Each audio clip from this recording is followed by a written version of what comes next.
Bismillahir Rahmanir Rahim. Alhamdulillahi Rabbil Alameen. Wassalatu wassalam. A very devout man by the name of IMAM came to Imam Ali, may Allah ennoble his face, and he said, describe for me the Mutaqeen, the possessors of taqwa, so vividly that it's as if I'm looking at them. Hudal al-Mutaqeen, we want to be like the people described by Imam Ali here. So Imam Ali said, may Allah be pleased with him, they are those whose speech is truthful and their clothing is moderate, and they walk with humility, and they lower their gazes from those things Allah has forbidden for them. And it's not just the opposite sex. What happened to Bani Israel? They drank the love of the calf into their hearts through their eyes, through looking at that calf. It affected their hearts. So if you gaze at the haram, it's going to affect your heart. And they only allowed their ears to listen to that which contained beneficial knowledge for them. Imam al-Muhasibi said the fastest conduit to the heart is the ear. It's faster than the eye. It's more direct and penetrating than the eye. Their souls will accept difficulty and tribulation if it's fi sabilillah as easily as others accept ease and luxury. If it weren't for the fixed term that Allah has ordained for them, their very spirits would not have remained in their bodies for the twinkling of an eye, out of their intense longing for their Lord. Al-mar'u ma'a man ahab, walladhina amanu ashaddu hubban lillah. Those who believe are more intense in their love for Allah subhanahu wa ta'ala. So the muttaqi, the shawq for Allah subhanahu wa ta'ala almost causes their souls, their spirits to leave their bodies. La ilaha illallah. Man ahabba liqa'a Allahi ahabba Allahu liqa'ah. One who loves the meeting with Allah, Allah loves his meeting. Because the Creator has become magnified in their souls and their hearts, everything else has become insignificant in their eyes. Nothing distracts them from Allah subhanahu wa ta'ala. Their hearts are sober and sad, but their faces reflect happiness. This is the way of Muhammad sallallahu alaihi wasallam. His way is the smiling way. He smiled and met people with a happy countenance, and the sadness was in his heart. Sallallahu alaihi wasallam. People are safe from any wickedness from them, and their bodies are slim, meaning they don't overindulge. Some people are different shapes naturally, but they're not excessive because they don't overindulge. Their needs are very light, and their souls are chaste. They patiently endure a few days that they spend in this world, knowing that those days are going to be followed by a long rest. And this is the successful life transaction they've entered into with Allah Ta'ala. So if you understand, if we understand, this world compared to the eternity of the hereafter is nothing. So what is it to bear some hardship here? This is the dunya. This is the abode of trials and tribulation. That's the nature. And they adorn their Lord. The world wanted them, but they didn't want the world. See, the world's always calling.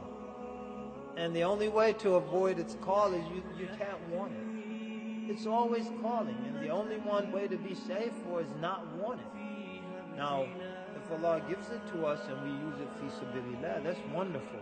But if we want it, it's going to exploit us. And then it imprisoned them, but they ransomed their souls from it. As for the nights, their feet are arranged in ranks, and they recite the Quran in measured tones. So if they pass by a verse that contains something that creates a longing for one of the delights Allah has prepared, they stop at that verse and reflect on it, and they long and their souls crave for those delights that are being promised to them. And if they pass by a verse that contains something to create fear and terror of the hellfire, they listen to it with the innermost recesses of their hearts, and they imagine that the inhaling and exhaling of hellfire has reached the inner canals of their ears. It's real. So the hellfire is a shahiq, was a inhaling. More terrible than we can imagine. When they read those verses that fills their ears and it touches the innermost recesses of their hearts, they kneel down upon their knees, beseeching Allah to liberate them from the hellfire. As for their days, they are forbearing, knowledgeable, righteous and kind, God-conscious people. Their fear has pierced their hearts like arrows. A person might look at them and think that they're sick. They aren't pleased if they do just a little bit of righteous deeds, religious works. And they don't consider an abundance of righteous deeds to be a lot, because they're not sure if Allah is going to accept from that anything. The Sahaba, speaking of taqwa, when the verse إِنَّمَا يَتَقَبَّلُ اللَّهُ مِنَ الْمُتَّقِينَ was revealed, Allah only accepts from the muttaqeen. No one was so self-righteous as to assume that he or she was muttaqeen. So they were overwhelmed with dread when that verse was revealed. إِنَّمَا يَتَقَبَّلُ اللَّهُ مِنَ الْمُتَّقِينَ. Allah only accepts from the muttaqeen. They accuse their souls. They're suspicious and accuse their souls. You're not living up to the covenant. You're not being righteous. You're a hypocrite. They accuse their souls. And if someone praises one of them, he says, and she is implied, I know myself better than others know me. And my Lord knows me better than I know myself. Oh Allah, don't take me to task because of what they're saying, and make me better than that which they think of me, and forgive me for those things they don't know about me. The signs of one of them is that you find strength in his religion, and sadness accompanied with gentleness, and there's certainty coupled with his faith. He strives and craves for knowledge, because knowledge is the key to our ibadah. He works with forbearance. His actions are coupled with forbearance, and is moderate in living even when blessed with wealth, and has reverent awe in their worship. They manifest beauty and dignity and patience when afflicted and tried with poverty.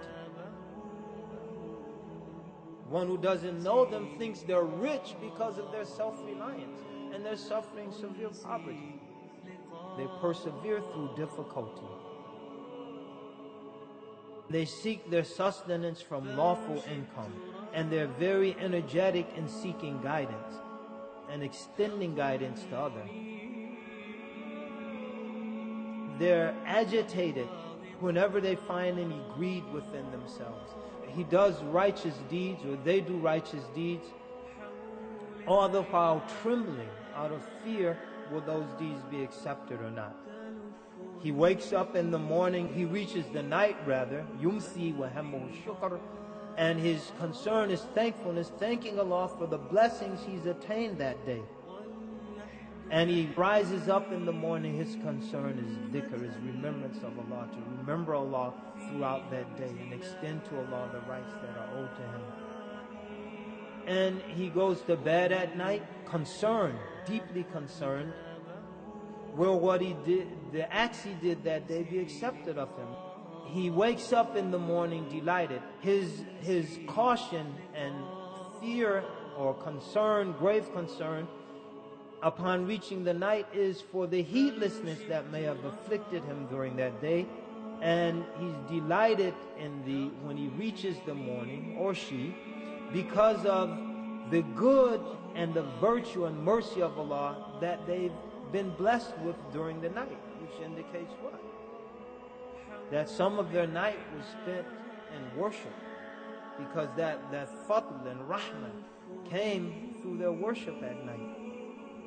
And if his nafs presses him for something that he dislikes, he doesn't give her that which she is asking for, even though she loves it. So he or she doesn't respond to the cravings of their nafs if those things are in dislike matters.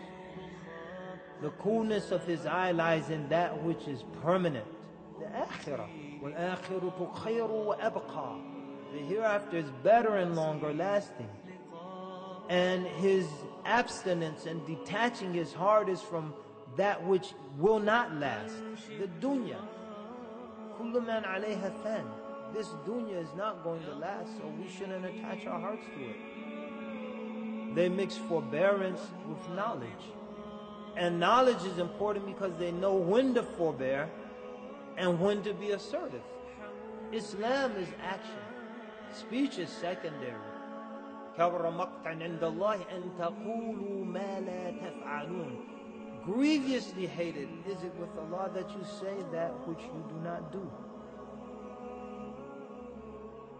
His hopes are not expansive. He doesn't anticipate that he'll have a long time to do righteous deeds. He does them now while he has this moment. And his slips are few because he deliberates before he speaks or acts. His heart is filled with awe of Allah. His soul is content. A believer is a content person. He's very easygoing. He protects his religion. Be on guard. يا أيها الذين آمنوا اصبروا وصابروا ورابطوا واتقوا الله لعلكم تفلحون. Be patient and wear down people with your patience, and be on guard, not only on the frontiers of the ummah, on the frontiers of our religion, that this is a fortress and I'm not letting anyone breach it. I'm going to hold on and defend my Islam. His carnal lusts are dead. They don't control him. They have no control. They might as well be dead. I eat to live. I don't live to eat. And I control my carnal lust. His rage is suppressed. Good is hoped from him, and people are safe from wickedness and vileness from him. Even if he's in the company of heedless people, he himself is mentioned, is recorded as being amongst those who remember Allah. So in the midst of heedlessness, he's the one, she's the one making dhikr. He pardons those who oppresses him, and he gives to those who deny him, and he joins relations to those who cut relations with him. He's far removed from lewdness and indecency, and his speech is soft and gentle. Any things that are rejected by the divine law are absent from his life. Good from him is ever present. In trials and tribulations, he is composed. Literally earthquakes, he's composed. And patiently deals with calamities. And when blessed with ease and luxury, he's thankful. And he doesn't oppress those whom he hates. So you might hate somebody, but you give them their rights because the Sharia says they have these rights. And he doesn't sin for the sake of those he loves. He admits to the truth even before he's called to witness for it. He doesn't squander that which he's entrusted to preserve. And he doesn't fling abusive insults and nicknames at people. He doesn't harm his neighbor. And he doesn't become vile and abusive during calamities. If anyone oppresses him, he patiently perseveres or transgresses against him until Allah is the one who takes revenge for him. He takes care of his soul. And people are relaxed around him. They don't have anything to worry about. He's tired out his soul working for his hereafter, but people are relaxed because of the state of his soul. He gives comfort to others. His distance from people he is distanced from is abstinence in the world, because he doesn't want to burden anyone and rely on people and put them out. And his nearness to those he draws near to is to extend gentleness and mercy into their lives. His distance from them is not because of arrogance and haughtiness, nor does he draw near to them out of a plan and treachery. He only wants to get close to people to extend mercy. And if he has no mercy to extend, then he stays back. And hearing this, Humam dropped dead. Alhamdulillah. When he heard this, he dropped dead. He said, this is what I feared would happen to him. This is the effect a deep admonition will have on people who are meant to hear it.